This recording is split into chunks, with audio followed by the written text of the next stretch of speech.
All right, welcome back to the channel. So it seems as if Terence Crawford versus Kell Brook is about done, according to Bob Arum. So we're going to talk about that, and also why it's important that this fight happens, because green beans. Aegis Kalvanakis says Terence Crawford got some weaknesses, and he understands that he exposed Terence Crawford, or at least that's what he believes.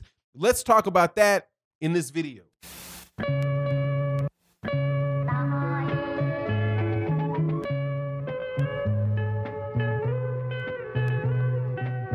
All right, welcome back to the channel. So we're going to talk about a couple things in this video. Number one, according to Bob Arum, Kell Brook versus Terence Crawford is about done. We're going to talk about that fight and why that is. I think that that is a good fight. Not the best fight, but it's an acceptable fight out of Terence Crawford. And the reason why I think that it's acceptable and the importance of it is relayed by none other than Aegis Kalvanakis, who lets you know, yeah, dog, I hurt Bud Crawford, and Bud ain't all he's cracked up to be. Let's talk about that, those things in this video. But before I do, I want to thank you so much to everybody that supports the channel and a Patreon, everybody that supports the channel and the channel membership. Hey, make sure that you like, comment, and subscribe on the video, subscribe to the channel. Now, the Kell Brook fight. Terence Crawford has been getting a lot of heat in the welterweight division for over the last 2 years. Really, it ramped up after the Jeff Horn fight, but a lot of heat for the level of competition that he's been fighting. Besides Jeff Horn, who I think it's safe to say, man, nobody thinks is some big world beater, okay? Didn't think Jeff Horn was a big world beater before he lucked up and got a win over Manny Pacquiao, and not many people thought it afterwards, okay? I was one of the very few people that gave Jeff Horn any chance whatsoever to beat Manny Pacquiao, and that was because, you know, I thought he had a chance to beat Manny Pacquiao because Manny Pacquiao was looking old, and because he is old, and the fight was in Australia, in Jeff Horn's hometown, in front of his home crowd, and that type of stuff can do things. So Jeff Horn beats Manny Pacquiao. Manny Pacquiao doesn't take the rematch. Terence Crawford takes the fight. Boom, Terence Crawford does what he's supposed to do. Whoops up on Jeff Horn. Now he's champion. But after that, he fights Jose Benavidez, who is like, who? Then he fights Amir Khan, which was like, what? And then he fights Green Beans, and it's like, man, am I supposed to care? Right? Now that you did those three, okay, now the two in between, you can say people were ducking, okay? The first one with Jeff Horn, you had to take the fight. The second, Terence Crawford can say, oh, well, the narrative was that the PBC fighters, none of them want to fight me. None of them want to sign. You know, they're all scared, right? That's when Tim Bradley was making his screaming and yelling, you know, after the fight, talking about, I think that was after the Amir Khan fight, or after the Jose Benavidez fight, saying, oh, everybody in the PBC is so scared of Terence Crawford. They won't come across the street. You need to fight him, right? All of that, right? That was going on during those two fights between Terence Crawford and Jose Benavidez and Amir Khan, right? Then there was the mandatory, which is Aegis Kalvanakis. So it's a mandatory. What can you really say? The guy has to fight as mandatory, right? Okay. However, once you got past Aegis Kalvanakis and we're looking at who you fight next, we're also calculating, dude, you've been a champion for 2 years now. This will be your 5th fight in the weight division. You need to fight somebody of note that somebody thinks might be able to beat you. But Terence Crawford, being Terence Crawford and just stubborn and obstinate and whatever, I don't know. Somebody that knows him would have to tell you. So, all of a sudden, he just puts to rest any of this conversation about the PBC fighters ducking him, because he turns down like every PBC fighter known to mankind, man. You know what I'm saying? He's turning down Al Heyman's cousins and stuff. And they ain't even fighters. He's turning them down. Terence Crawford doesn't want to fight nobody in the PBC. And what he said to Sean Porter was, look, I ain't trying to fight you, Sean. Right now, I got other things going on, right? So what are the other things he got going on? He's got a fight that he's trying to get against Manny Pacquiao that ain't going to happen.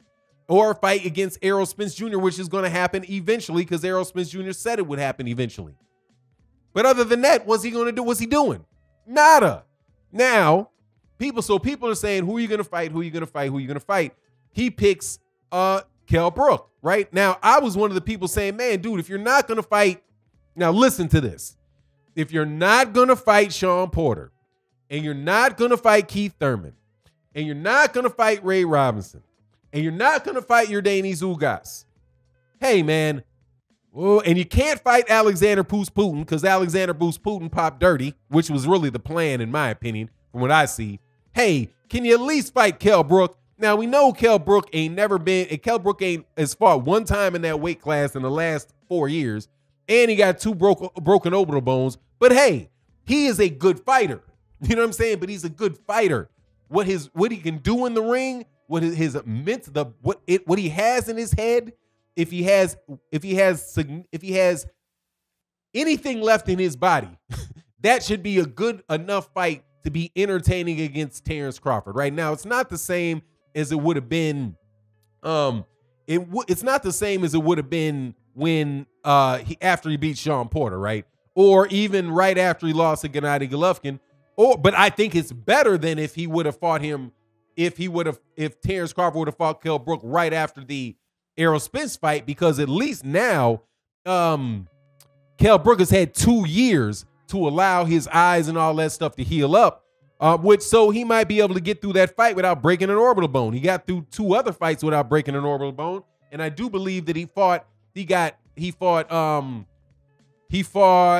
Errol Spence right after he fought Gennady Golovkin, so he might not have had enough time to really let his eyes and all that stuff heal. At least that's the lie I'm going to tell in order to make this fight seem a little bit better. But like I said, it is the least acceptable of the acceptable fights for Terence Crawford. Now, let me tell you why I say that it is acceptable for Terence Crawford. The best illustration of why this fight is acceptable for Terence Crawford is the Yordenis Ugas versus Ramos fight. Okay, now, if you didn't get to see the fight last night, Yordenis Ugas was whooping Ramos from pillar to post for 12 rounds. The same Ramos that was fighting, I can't remember what the guy's name out of the Italian guys, Pirelli or something like that. Like, it sounds like Pirelli tires, but it's something like that. Tall Italian guy would get in there with kind of like this mafia looking outfit on, and he was beating Ramos, pillar to post, right? And then what happened at the very end of the fight? Boom! With like 2 seconds left in the fight, man. 1 second left in the fight. They stopped the fight and give Ramos the fight because he knocks down Pirelli. I think he might have knocked down Pirelli 2 times in that round, but Pirelli would have won that fight. What's that guy's name? Not Jay Nady. Whatever that Jack Reese, the ref that let Tyson Fury slide when he's laid out back, flat on his back with his eyes rolled over, lets him slide, but won't let Pirelli slide when he's standing up talking to him with 1 second left in the fight. Anyway, when Ramos fought Ugas last night, right in the middle of an exchange, boom, and Ugas gets rocked, right, by Ramos, and then the fight ends. So here's my thing. That can happen to Terence Crawford against a reasonable person, a reasonable fighter somewhere near his level, right? And it happened with Egis Kalvinakis. Now, I don't put Egis Kalvinakis as much better fighter than Ramos is. That's right around the same level of fighter to me. I don't think anything of Green Beans. But what Green Beans said was, yeah, man, without a doubt, I hurt Terence Crawford in the 3rd round. I could see it in his eyes. Many people are like, nah, dude, you dropped. Number one, you dropped him, right? You dropped Terence Crawford. And D saying, no, I hurt him. I can see it in his eyes.